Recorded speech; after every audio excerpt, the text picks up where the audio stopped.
এই দড়ি কষে মারবি তো বুড়োটার। হ্যাঁ, ও যাবে কোথায়? ঠিক একটা গুলি করতি। না না না, ও যাবে কোথায়?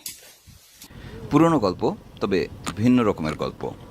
সুন্দরবনের দস্যুরা ধরল গাছ চোরদের। আপনারা কি করতেছেন এখানে? গাছ কাটতেছে। হ্যাঁ, আমরা সুন্দর গাছ কাটছি। সিন্দুর গাছ কি জন্য?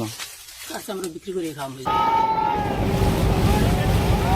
সে সময়ের বিশাল জলদস্যু দল বড় ভাই বাহিনী, তাদের সঙ্গে দেখা করতে গিয়েছিলাম আমরা সেবার গিয়েছিলাম দুবলার চরে। দুবলার চর থেকে যাব সোজা বড় ভাইয়ের সঙ্গে দেখা করতে। সেই দস্যু দলটির সঙ্গে দেখা করার জন্য জায়গা ঠিক হলো। সেটি হচ্ছে বেলমারি, নিশানখালির ভেতরে। তো আমরা দুবলার চর থেকে রওনা দিয়েছিলাম সন্ধ্যায়। বিশাল পথ, লম্বা পথ, পশুর নদীর মোহনা পেরিয়ে আমাদের সোজা উপরের দিকে উঠে যেতে হবে, মানে উত্তরে। এবং সেখানে যে জায়গাটি রয়েছে ভদ্রা নদী, তার আগেই হচ্ছে নিশানখালি। এবং সেখানে গিয়ে একটি নির্দিষ্ট জায়গায় গিয়ে আমাদের তাদের সঙ্গে দেখা করতে হবে। পশুর নদী পেরিয়ে হাতের পশ্চিম পাশে শিবসা নদী ধরে আমরা এগিয়ে যাব। কথা ছিল যে সেই নদীর পূব পাশ ধরে আমরা এগিয়ে যাব এবং আমাদেরকে সিগন্যাল দেওয়া হবে দস্যুদের পক্ষ থেকে। সেইভাবে আমরা এগিয়ে চললাম প্রায় 5 ঘন্টা। যেতে যেতে সন্ধ্যা পেরিয়ে গেল। আমরা সেই খালের পাশ ধরে এগিয়ে চলছি। আমি ছিলাম একেবারে গলুয়ে, অর্থাৎ বনদস্যুরা যাতে শুরুতেই আমাকে দেখতে পান সে কারণেই একদম পুরোটা পথ গলুইয়ে দাঁড়িয়েছিলাম আমি, এবং সেভাবেই যেতে থাকলাম। যেটি বলছিলাম যে নিশানখালি, বেলমারি এই অঞ্চলটি বেশ গহীন একটি বন।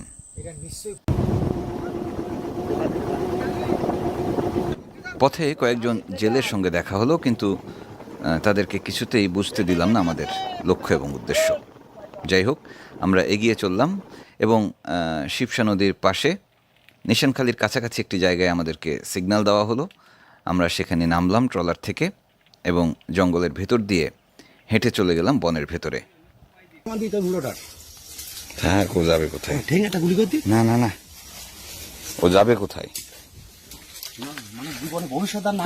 আচ্ছা, আপনি তো আমার হাতে দিছেন না, আপনার মন আর ভরা লাগবে না। বন্দুক হাতে বনদস্যু, অর্থাৎ সেই সময়ের বনদস্যু নেতা বড় ভাই, অর্থাৎ ওহিদ বড় মিয়া, তিনি একাই ছুটে গিয়েছিলেন। বলছিলেন যে এখানে সংঘবদ্ধ একটি গাছ চোর চক্র রয়েছে, সেই গাছ চোরদের তিনি ধরবেন, এবং সত্যি সত্যি ধরেও ফেললেন। আমি খবর পাইছি যে তোরা গাছ কাটতি।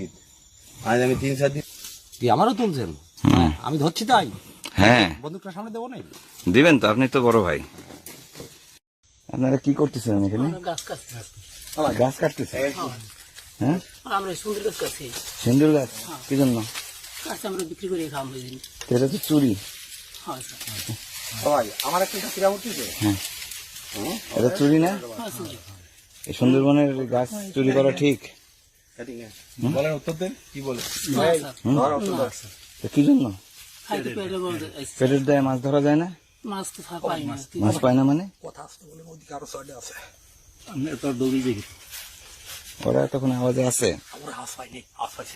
যে দুইজন গাছ চুরির সঙ্গে জড়িত, তাদের সঙ্গে কথা বলে জানলাম যে পাথরঘাটা থেকে একটি বড় গ্রুপ তারা এসেছিল সুন্দরবনের ভিতরে গাছ কাটতে, এবং সেই গাছ চোর চক্রটির বড় ট্রলার সহ অনেকেই সে দফায় ধরা পড়েছিল আইনশৃঙ্খলা বাহিনীর হাতে।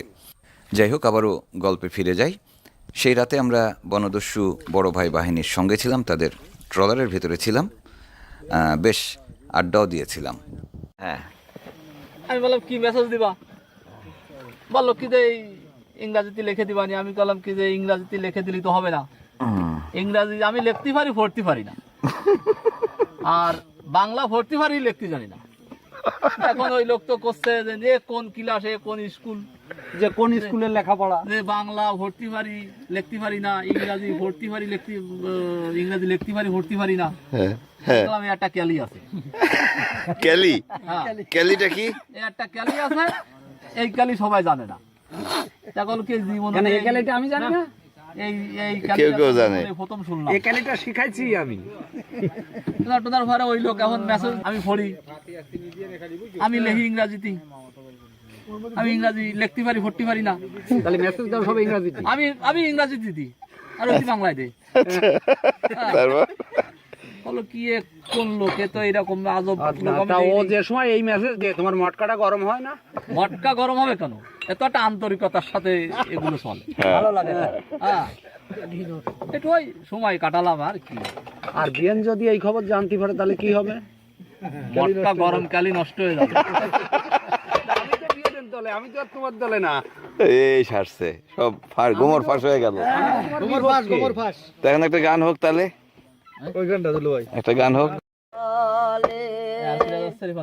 হাসি তুলাই শের হইলে মজিদ ভাই গেছে। চল্লিশারে মন, মনে মনে ভাবনা হইলে মিলবে না ওজন। হ্যাঁ, হাসি তুলাই শের হইলে চল্লিশারে মন, মনে মনে ভাবনা হইলে মিলবে না এক মন। পাগল তো কথা বলে, ও পাগল বলে,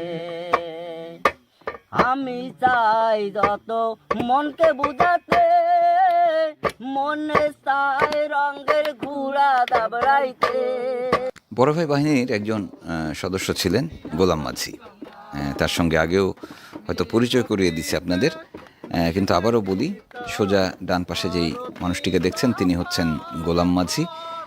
ভীষণ বেসুরো তার গলা, কিন্তু খুবই মন দিয়ে গান করেন। তো তার গান আমাদের শুনতে হলো, শুনলামও, অনেকক্ষণ আড্ডাও হলো। তো যাই হোক, এই বনদস্যু দলটি পরে আত্মসমর্পণ করেছিল সরকারের কাছে।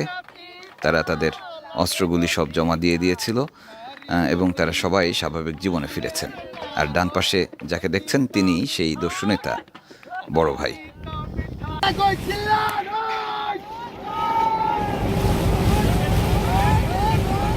সুন্দরবনে বনদস্যু এবং শিকারী কিংবা গাছ চোরদের মধ্যে একরকমের দ্বন্দ্ব ছিল।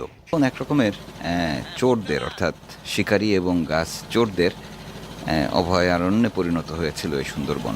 তারপরে আসলে নানা রকমের কার্যক্রম চলছে, বন বিভাগ চেষ্টা করছে, যদিও শিকারের ঘটনা এখনও অব্যাহত রয়েছে। যাই হোক, সব মিলিয়ে বনদস্যুদের মূলোৎপাটনে জেলেদের উপকার হয়েছে, তারা স্বস্তি পেয়েছে, সেটি বড় কথা। যাই হোক, শেষ করছি। ভালো থাকবেন সবাই।